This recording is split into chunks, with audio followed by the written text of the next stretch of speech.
ಭಾರತದ ಅತ್ಯಂತ ಕಿರಿಯ ವಿಮಾನ ಪೈಲಟ್ ಎಂಬ ಹೆಗ್ಗಳಿಕೆಗೆ ಪಾತ್ರವಾಗಿರುವ ವಿಜಯಪುರದ ಹೆಮ್ಮೆಯ ಕುವರಿ ಸಮೈರಾ ಹುಲ್ಲೂರ್ ಅವರನ್ನು ವಿಜಯಪುರ ಜಿಲ್ಲಾ ನ್ಯಾಯವಾದಿಗಳ ಸಂಘದ ವತಿಯಿಂದ ಸನ್ಮಾನಿಸಿ ಶುಭ ಹಾರೈಸಿದ ಯುವ ಮುಖಂಡ ನ್ಯಾಯವಾದಿ ಮಹಮ್ಮದ್ ಗೌಸ್ ಹವಾಲ್ದಾರ್. ಈ ಸಂದರ್ಭದಲ್ಲಿ ವಿಜಯಪುರ ಜಿಲ್ಲಾ ನ್ಯಾಯವಾದಿಗಳ ಸಂಘದ ಅಧ್ಯಕ್ಷ ಡಿಜಿ ಬಿರಾದಾರ್, ಗೌರವ ಕಾರ್ಯದರ್ಶಿ ಎಸ್ಎಸ್ ಚೂರಿ ಉಪಸ್ಥಿತರಿದ್ದರು. Daulappa Maneguli, J K news Kannada, Vijayapura.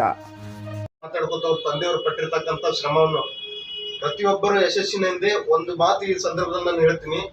ಈ ಭೂಮಿಯ ಮೇಲೆ ಅಂದ್ರೆ ನಮಗಿಂತ ದೊಡ್ಡ ವ್ಯಕ್ತಿಯಾಗಿ ಬೆಳೆಯಲು ಅನ್ನುವಂತ ಏಕೈಕ ವ್ಯಕ್ತಿ ಯಾರಾದ್ರೂ ಇದ್ರೆ ತಂದೆ ಮಾತ್ರ. ಅದು ಕನ್ಸ್ಕೊಂಡಿದ್ರು ನನ್ನ ಮಗಳು ದೊಡ್ಡ ಹುದ್ದೆಗೆ ಇರಬೇಕು, ನನಗೆ ಎಷ್ಟೇ ತ್ರಾಸ ಆಗ್ಲಿ ಕಷ್ಟ ಆಗ್ಲಿ ನೋವಾದ್ರೂ ಪರವಾಗಿಲ್ಲ, ನನ್ನ ಮಗಳು ಬೆಳಿಬೇಕು, ನನ್ನ ಮಗಳ ಹೆಸರು ಬರಬೇಕು ಅಂತಕ್ಕಂಥ ತಂದೆ ಏನ್ ಕನಸ್ಕೊಂಡಿದ್ರು, ಆ ತಂದೆ ಕಂಡಿರ್ತಕ್ಕಂಥ ಕನಸಿಗೆ ತಣ್ಣೀರು ಎರಚದೆ ಆ ಕನಸನ್ನು ನನಸನ್ನಾಗಿರಿಸಿರ್ತಕ್ಕಂಥ ಬಿಜಾಪುರದ ಹೆಮ್ಮೆ ಪುತ್ರಿ ಯಾರಾದ್ರೂ ಇದ್ರ ಅದು ಸಮೈರಾ ಅಂತಕ್ಕಂಥ ಮಾತನ್ನ ಈ ಸಂದರ್ಭದಲ್ಲಿ. ಗ್ರಾಹಕರ ಸ್ಯಾಟಿಸ್ಫ್ಯಾಕ್ಷನ್ ನಲ್ಲಿ ನಂಬರ್ 1 ತೃಪ್ತಿ ದರದಾಯಕ ಶೋರೂಮ್ ನಿಮ್ಮ ಎಸ್ಪಿ ಟಿವಿಎಸ್ ಶೋರೂಮ್ ನಿಮಗಾಗಿ ತಂದಿದೆ ಹೊಸ ಮಾಡೆಲ್ಗಳ ಹೊಸ ಬೈಕ್ಗಳು. ರೈತರಿಗಾಗಿ ಅನುಕೂಲವಾಗಿರುವ ಸೂಪರ್ ಎಕ್ಸೆಲ್ ಕೂಡ ಲಭ್ಯ. ಹಾಗಿದ್ರೆ ಹಿಂದೆ ಭೇಟಿ ನೀಡಿ ಎಸ್ಪಿ ಟಿವಿಎಸ್ ಶೋರೂಮ್ ಮಾಲೀಕರು ಲೋಕೇಶ್ ಆರ್ಜಿ. ಹೆಚ್ಚಿನ ಮಾಹಿತಿಗಾಗಿ ಸಂಪರ್ಕಿಸಿ 8494951009. ನಾಗಲಕ್ಷ್ಮಿ ದಾಬಾ ಹತ್ತಿರ, ಗುಲ್ಬರ್ಗಾ ರೋಡ್, ಹುಮರಾಬಾದ್.